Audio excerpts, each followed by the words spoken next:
Nah, kita harus bergeser dari mewacanakan pemimpin atas dasar elektabilitas dan popularitas.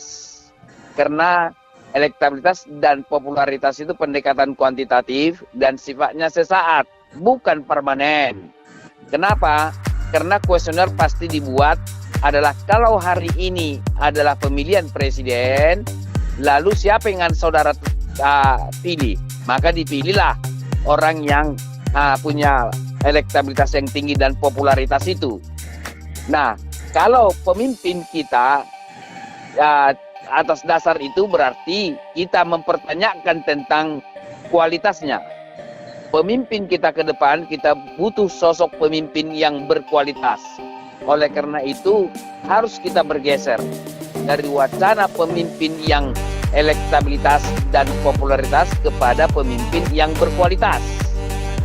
Karena apa? Pemimpin elektabilitas sama popularitas itu adalah hasil daripada konstruksi sosial, pewacanaan sosial. Maka lebih cenderung saya sebut itu sebagai pencitraan atau juga dapat disebut sebagai produk daripada manipulasi persepsi publik. Karena mereka memperbincangkan itu di ruang publik sehingga masyarakat tergiring terhadap sosok-sosok yang diperbincangkan. Karena apakah mereka sosok yang elektabilitas tinggi itu dan popularitas yang tinggi itu berkualitas? Mari kita bongkar. Sederhana untuk melihatnya. Ketika tokoh-tokoh tersebut menjadi pejabat publik, katakanlah dia adalah gubernur, coba cek di daerahnya.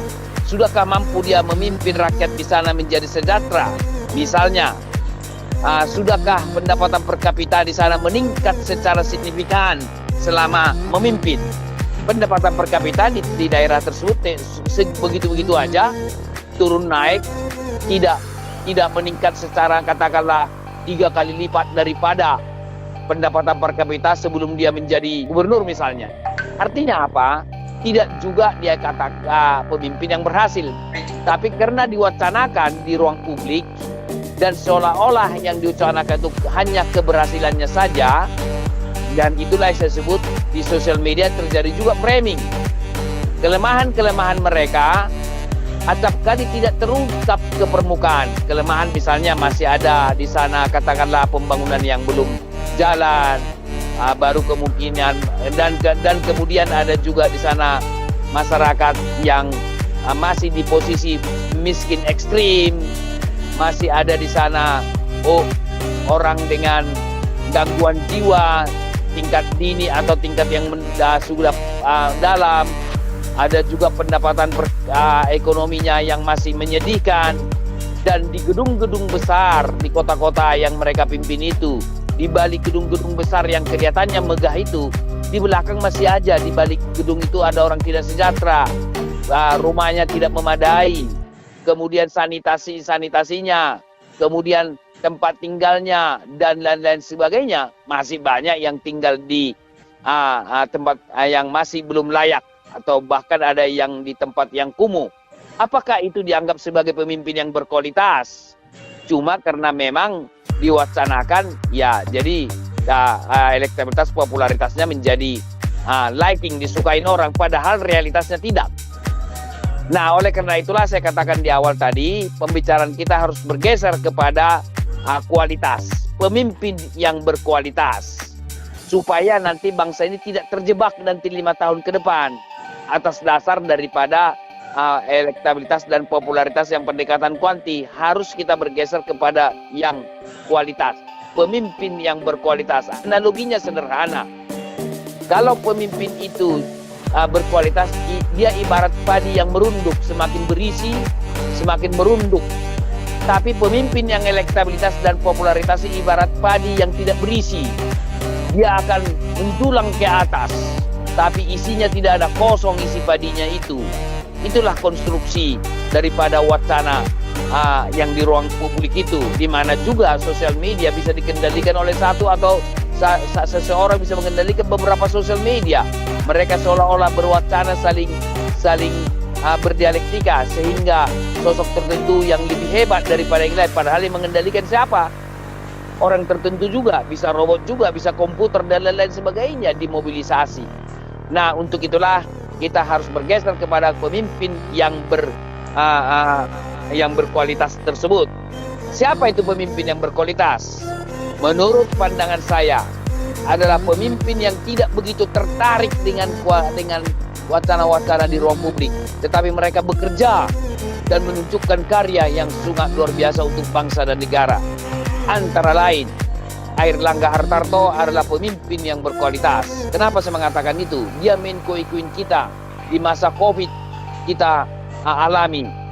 Akibat COVID, lesunya perekonomian dunia, tetapi Indonesia pernah tumbuh perekonomian 7% di masa kepemimpinan Airlangga, baru kemudian inflasi relatif bisa teratasi, dan yang paling konkret lagi, harga-harga sembako masih terjangkau terus di tengah kelusuan ekonomi kita.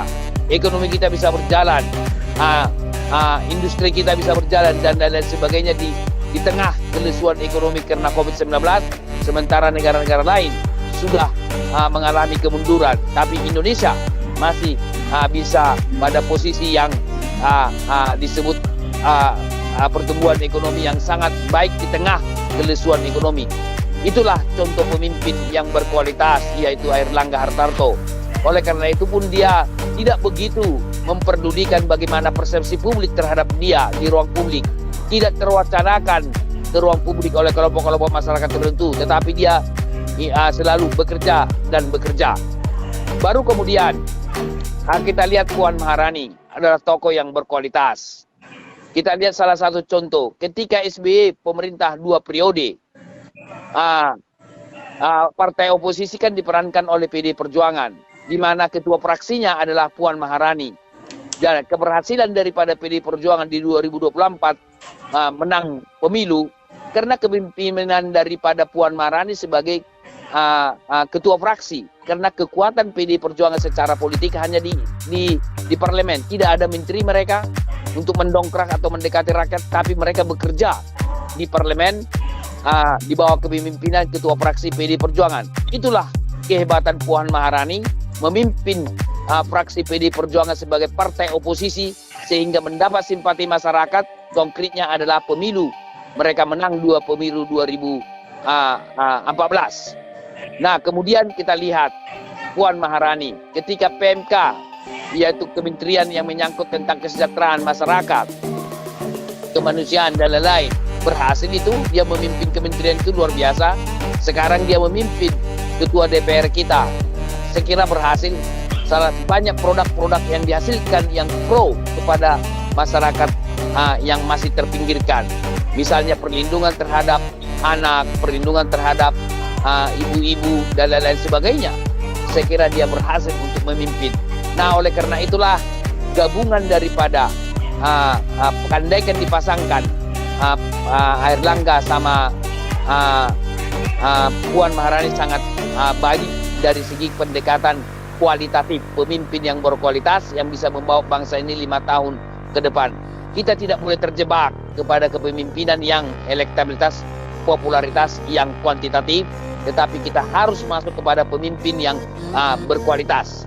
Saya memberikan analisis pandangan yang lebih pas menjadi calon presiden kita adalah Pak Airlangga Hartarto, tentu dipasangkan dengan Puan Maharani sebagai wakil presiden kita.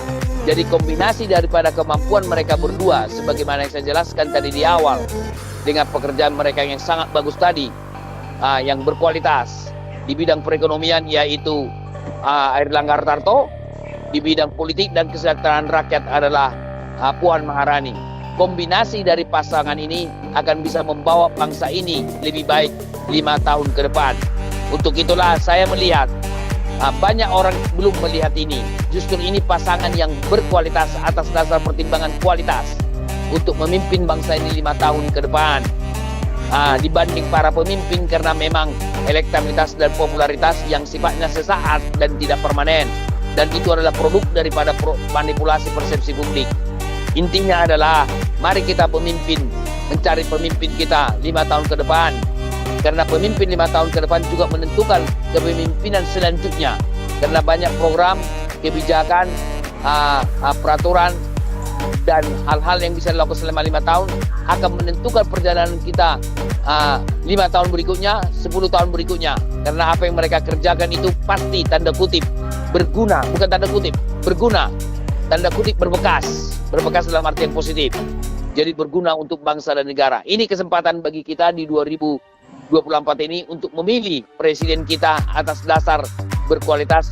Mari kita bergeser wacana dari pemimpin yang kuantitatif, elektabilitas dan popularitas, bergeser kepada pemimpin yang berkualitas, supaya bangsa ini bisa nanti kita membangun lebih melejit.